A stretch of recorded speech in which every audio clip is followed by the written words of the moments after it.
Okay. So one hard question I'll say. So in terms of like how the definition of masculinity is kind of like changed over like recent years, right? So there has been like several movements to kind of like remove gender from the equation as a whole to really just get to this point of like non-gender conforming and more like gender neutral kind of beliefs and everything.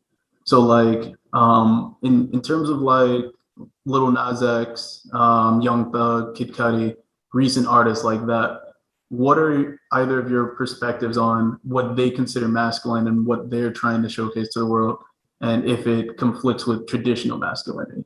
And for those who are listening that aren't familiar with it, where it's like the wearing of dresses, the wearing of heels, uh, doing things that were traditionally considered the opposite gender, or more in line with femininity. They're now trying to take it over to a stance that says they can both be masculine and feminine.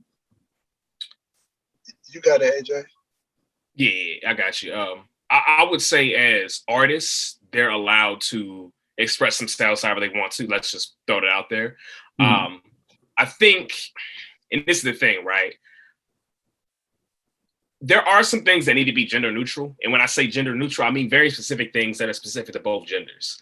I.e. cooking, cleaning, certain things of that nature that we have. And thankfully, we were moving past that. I will say that when it comes to clothing, that's always a big thing, right? Like, here's the thing. Do I think putting on a dress makes somebody less masculine? I don't know them internally, so I can't speak on that. I think societal wise, how we view masculinity, yes. But, I think that's a personal decision that as an artist or as somebody that you decide to make. And, the ramifications from society, because even though I am not going to judge you for doing that, we live in a society that will judge you for doing that. You know what I'm saying? Wish it wasn't like that. Wish everybody could do what they want to do, but it don't work like that. And my biggest thing is just for people who want to push those gender norms, be cognizant. When we talk about Lil Nas X in particular, as an artist, he that's what he does. He pushes the boundaries and he has his rights to express himself, and clearly he doesn't care because he'll troll anybody that comes for him in his sexuality. You know what I'm saying? He's like, I'm gay. I know I'm gay, So I think it's dependent on the individual. Society's going to judge you either way. So it's contingent on what you want to do. You know what I'm saying? Right. But even internally, them pushing that norm, pushing that kind of narrative, that aligns with more of the traditional aspect of masculinity. Even though socially, like what's being shown on the physical aligns with more femininity, but the fact that they're exuberating confidence and willing to push that boundary towards growth, that technically is masculine, is it not? Well, my thing is being pushy is not being masculine. In my opinion, like Lil Nas, there's nothing masculine about the dude that I've seen. And I mean, like in terms of what I think masculine is, I'm not judging whether you're a good person or a bad person. I'm just saying nothing that he's done, in my opinion, exudes masculinity. But I will say, because you do some things that are feminine doesn't mean you're not a masculine person as well. Because you could go look at somebody like Russell Westbrook. Like 3 days ago, I seen a picture of the dude doing like a fashion walk in a dress. Well, very feminine act. Does that mean he's not masculine as well? Because I seen the dude on the basketball court. Not saying, so it's not like a total like, oh, you did one thing, so you're a feminine dude. You did a feminine action to me. That, and I think that's like something that we have to like separate from. I could say something is feminine and not call you a feminine person because I don't know. I just know that act was feminine. I just made a judgment on if I thought the act was feminine or masculine. That's all. Okay. I could agree with that then. So what, Aaron, go ahead, Aaron. And it's like, it's difficult, right? Because I feel like we have being raised in this society, we have a like binary, simplistic view of what masculinity is, right? What men do and what women do. I do think it varies based on the individual. Just to throw my own personal stuff out there. It's one of those things that like there's some things that even I do that some people consider feminine. For one, I'm really into my skincare. You know what I'm saying? You look at my bathroom, I've probably got like 12 products right now. There have been men that have told me like, dog, like, you know what I'm saying? And in my head, I'm thinking, okay, I don't see how taking care of your body and skin would be seen as feminine, but that's their view of masculinity. You know what I'm saying? And that's my biggest issue. I think we need to move past these binary, simplistic ideals. You know what I'm saying? You know, same thing going out. Let's say you go out to dinner, right? And to this day, if you, as a man, if you order a fruity cocktail and you're around other guys, they're gonna look at you some kind of way. Yeah. And to me, again, that's still a simplistic view. Sure. You said what? You're getting roasted for sure, but Exactly. I agree because they taste way better. And they're stronger. You feel me? And they're Facts. stronger, too. Like one of my boys I remember I was talking to, he would exclusively order Cosmos because they're stronger and they're cheaper. And he looked past that aspect. He looked past the societal aspect and say like it's a feminine drink. And he was like, it's stronger and it's less expensive. Go ahead, give me one. Like you're still drinking alcohol, but Yeah. even then, you with know, the glass and everything. Yeah, with the little. See, but my thing is that goes all the way back to what I was saying. If you're principled, what the heck is masculinity? Like, that society saying stuff, but it got nothing to do, in my opinion, with masculinity whatsoever. So, like, I'm constantly, that's why I'm saying my experience and my principles are constantly like, I'm pushing that against each other because I could be in that situation where I'm like, well, I order what drink I want to. I really could care less because I don't know what masculinity is. You feel me? Yeah, like right. You know, now I don't personally drink that stuff, but I really don't drink. If I do, a lot of times it's Hennessy. If I do drink, Henny is sweet tea. You gotta try it. Fire. But let them know. Let them know. Gotta try it. Man, I mean, not that I'm advocating for drinking because I really don't drink like that. But, yeah, we ain't got no sponsors, so you can't be dropping names like that. No, I'm kidding. Yeah, my fault. Brown and Hennessy. I mean, No, I'm kidding. I'm kidding. Sweet tea, yeah, man. I had to drop it one more on accident, but it's just it is what it is. Like, you gotta know what you believe, and if you don't know what you believe, which most people don't, ask them to define like hate. Ask them to define masculinity. Like, it's hard to define, and if you've never looked at it, you just go for what people say, almost like program. Right. Like, is me disagreeing with somebody else's view of masculinity hate? Mm-hmm. Nah, but I guarantee you, a lot of people on social media will be like, "Oh yeah, because you think that's feminine, you hate them. Do you really know what hate means, brother? I don't hate them. I just think that's feminine. Yeah, but it's his choice. And it doesn't mean that you can't coexist with somebody that is less masculine than you, or displays higher amounts of femininity. I think that's another thing that we've got to move past. This idea that because I'm masculine, I can't hang out with a dude that's less masculine than me. That's neither here nor there. You know what I'm saying? I think that's just how he chooses to live his life. You feel me? You know what I'm saying? Like when you brought up Kid Cudi, wearing a dress. I'm personally not wearing no dress, but I still think Kid Cudi is a dope rapper and a dope artist. You feel me? Right. Well, one thing I'll bring up then too. So in that regard, in terms of like the hierarchy and tiers of like masculinity, like what are both your thoughts on alpha males and beta males? Because like that's something that in terms of masculinity, that's something that is kind of being reinforced within the male community by certain individuals, and I'll say like a decent amount. Like I know some like very red pill people. Like I've met them before, and it's like this is I want to be that alpha, I don't want to be that beta, and there's like a clear distinction between the two in their eyes. Ooh, we got silence. Ooh. I mean, I'm gonna keep it real, bro. The description, I forgot the question. Listening to the description, can you state it one more time? So, what are your thoughts on the whole personality of alpha and betas in terms of masculine hierarchies? And is that something that you subscribe to or believe in? Well, testosterone and masculinity got clear correlations, but the way people act when they're high on testosterone a lot of times are out of control, and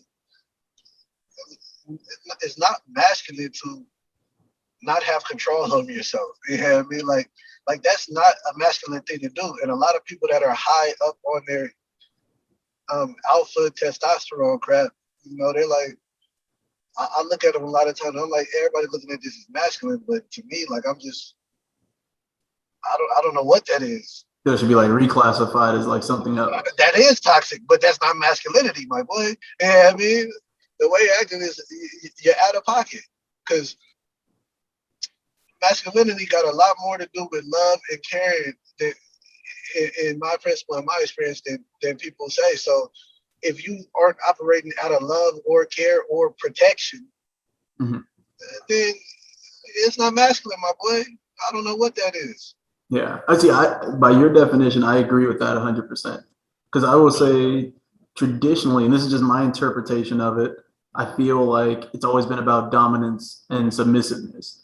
That's the way I would always kind of like, kind of interpret that. Where it's like, who's trying to be that number one, who's going to be the one that's calling all the shots versus who's going to listen and implement what they're told. Because like, this even correlates with like relationships between like men and women as well. Where it's like, because like I know that there were some terms I want to cover with y'all, like the idea of what a fuckboy is, right? Like for example, the internet describes it as a man who doesn't respect women, who's simultaneously dependent on women, but also engages in selfish behavior without, acknowledging when they hurt women or not. But it's more so about that aspect of being that dominant figure and having someone to rule over. That's what I'm more familiar with masculine. But I absolutely agree with your definition 100%. Like I think it should be about that. Masculine? From that definition, is a fuckboy masculine? Some people would say, yeah. That you ain't like that. Was nothing that you said about that dude was masculine. My opinion. Aaron, you're about to say something? Yeah, and I said, I'm gonna have your comments on fire, bro, because they not gonna like my response to this when it comes to what we know as alpha and beta males, right? Because it's already been proven that when it comes to us as people, humans, whatever you want to call us, they're man-made terms, and we ascribe those to what we think alpha and beta is, right? Like I think the best example is a wolf pack. They always say you have an alpha wolf, whereas science has already disproven that. You have a wolf that is, stronger and leads the pack, but he doesn't always lead the pack. And he is dependent on the other wolves to make sure everything goes smoothly. You know what I'm saying?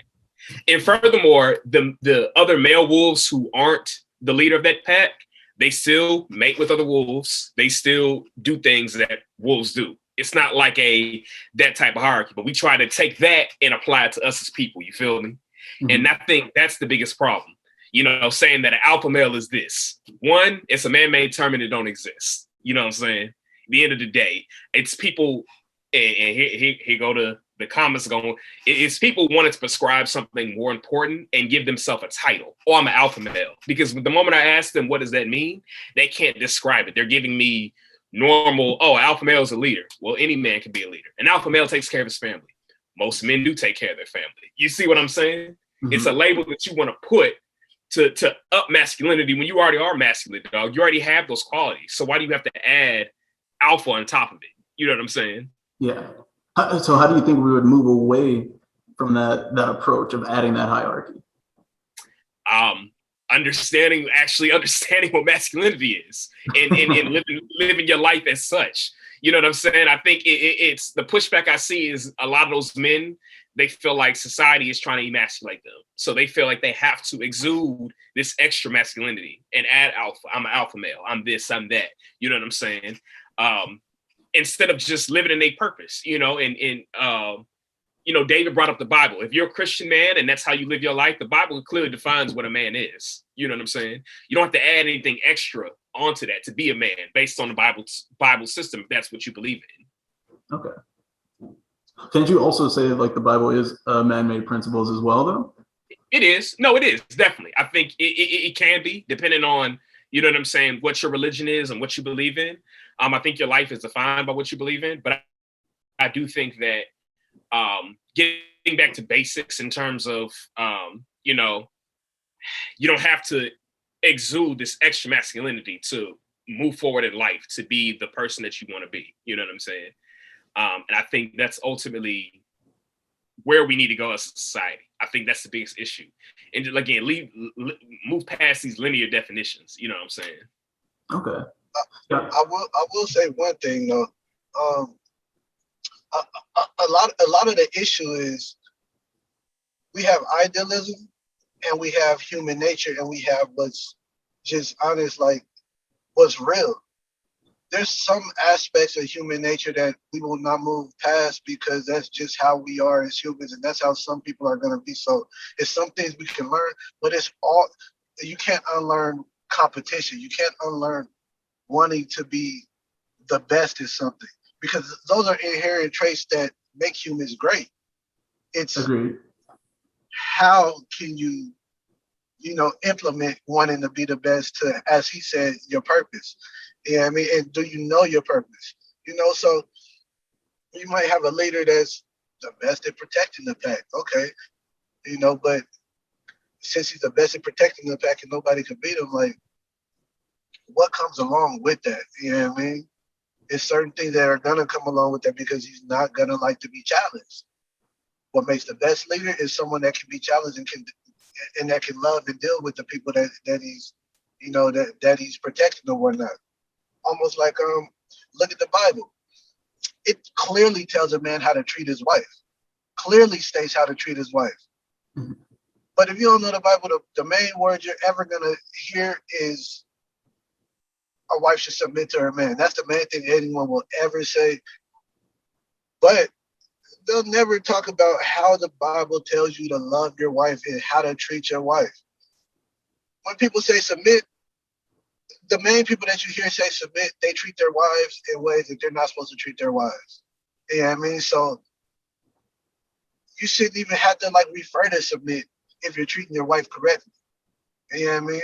Mhm. It's just a term that almost like at the end of the day, like, you are the leader of the household, and because your wife is precious to you, you're taking all of the pain on your back.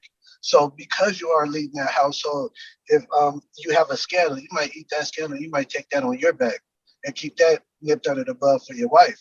Like, you're the shield of your family. You know what I mean? So you're stepping out front. And I think that goes back to the human nature. Okay. And understanding that, submit doesn't mean put your wife in chains and she's a slave and everything like that. I think that's the big thing too, moving away from that definition of what we know is submit. People hear submit and they think, oh my God, instead of really looking at a relationship and, things that make a relationship successful. Right. Well, okay. So What's crazy, bro? Mhm. One more thing. When the Bible talks about a wife, it's talking about the wife taking money and investing money. The Bible is talking about the wife doing all of these great things, not just living under her man's arms and doing nothing. It's talking about the things that the wife is doing to make the relationship prosperous. So it's not talking about an incapable woman. Yeah, I mean, people want to make it that, but that's not what the Bible is talking about. That's why I say a good woman is better than rubies. You know what I mean? Because if you have a woman that you don't even have to worry about, like, when you get, she can just multiply. You know what I mean? Like, that's a blessing. But, you got to find a good woman as well. So that goes both ways to choose your partner correctly. You need somebody compatible. You need somebody that can do the things that you want your wife to do. Just got off the clock, just got on my chill. Called on my homie Brent to see what be the deal. What you trying to do? I'm just trying to heal. Hella floated, never bloated's what I'm trying to feel. Hop in the whip and